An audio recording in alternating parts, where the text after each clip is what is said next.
Well, what's up and welcome back, my friends. My name is Webz and I've been skating nearly 17 years, and today we're going over the best practices to get you sponsored in skateboarding. Let's get straight into it.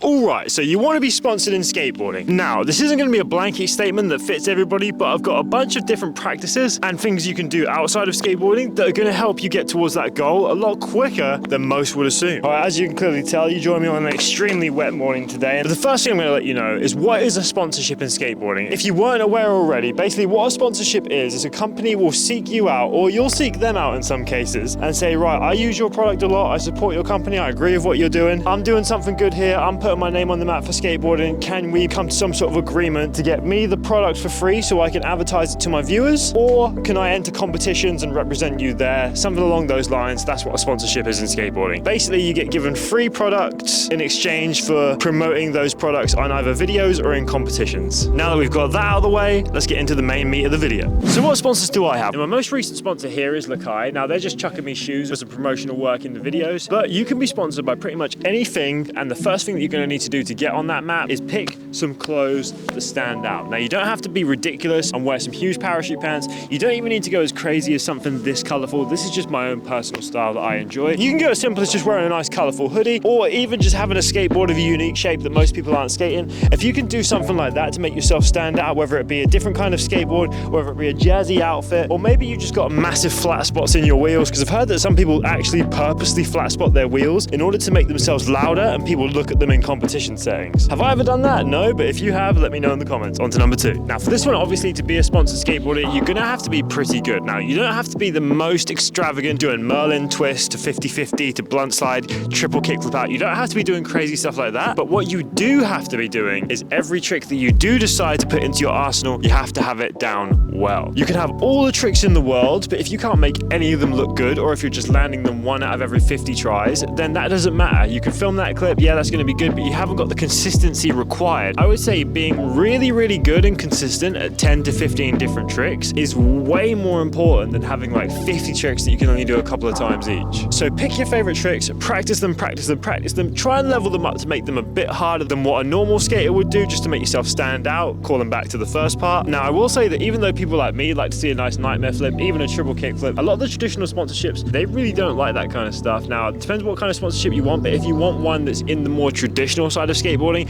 you do have to kind of play into that playbook that they've set, which is more like standard tricks done nice. Whereas if you want a more out-of-the-box sponsor, maybe like Power Pro or even Escapism Skateboards, my brand, then you got to be doing more out-of-the-box tricks. Like I want to see bonelesses, I want to see some crazy hand tricks, I want to see some stuff that I don't see very often, because everybody and their nan's dog can do a nice kickflip, but there's only a certain few amount of people that could bring a nice bubble flip to the party. Anyway, on to number 3. All right, now number 3, you're going to have to be a good influence. If you want to be a part of the skateboarding community, you can't just be a good skateboarder, you also have to do good things to help the people around you, whether that just be helping out a few of the younger skaters with a few tricks, whether it be going up to the skate park early to give it a sweep before everyone gets there just to make sure it's nice, clean and safe, whether it be telling off them kids that keep smashing that glass on the floor because God knows it's pissing everyone off. You've got to do stuff like that that solidifies you as a good influence in skateboarding, so you're not only showing off the tricks and the art of skateboarding itself, you're also showing people that skateboarders aren't just your drug-taking, alcoholic, normal run-of-the-mill guys. So you can't just be good on the board, you gotta be helping people out outside of skateboarding. But I also wouldn't recommend making it look forced. Like, don't make yourself do all these things if you don't want to do them, because you can always find something that will help other people that you want to do as well, because if it seems forced, it's not going to do you any good. Anyway, on to number 4. All right, now this one is probably the most important one on this list,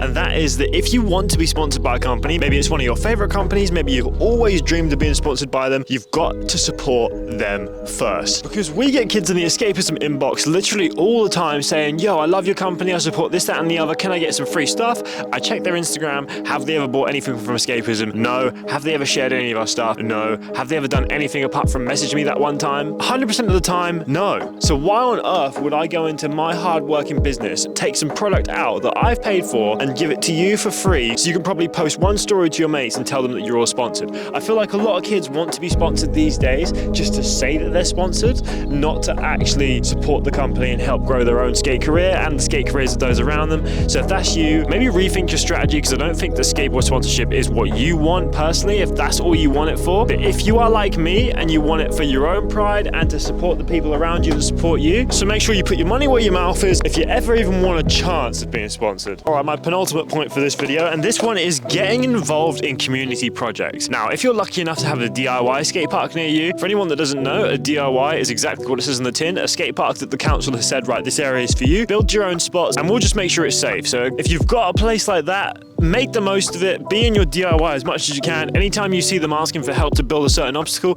make sure you're there, make sure you're helping out, because stuff like that means a lot to the people in the skate community and also a lot to the companies that support these things, because a lot of these projects are funded by skate companies or even the council themselves in very, very rare situations. But it doesn't just end there. You can help out on any community projects they may have, even if we're just tying back to the last point we had, even if you're just coming up to the park and sweeping up all the leaves, that in its way is a community project. You're looking after the park for the people that use it. Maybe there's a little workshop at the local community centre that has skateboarders coming down to show off some stunts to get the youths involved. If that's something that you could get involved in, make the most of it. All these kind of things are going to help your skate career massively. On to the final one. And finally, if you truly want to be sponsored and you really want to have your name mean something in skateboarding, you have to leave a mark. Now, whether it be inventing a crazy trick that no one's done before, doing a gap street spot, or hitting something that no one's ever dared to do before, or even if it's just attending the local council meetings and getting your local skate park renovated to look something more like this. If you really want to be a name in skateboarding and leave your mark on the scene, then you've got to make sure you leave a physical imprint as well. Whether it be at the local skate park, filming a banging street part, or winning over the people's hearts, that is how you leave your mark. I'll see you in the next one.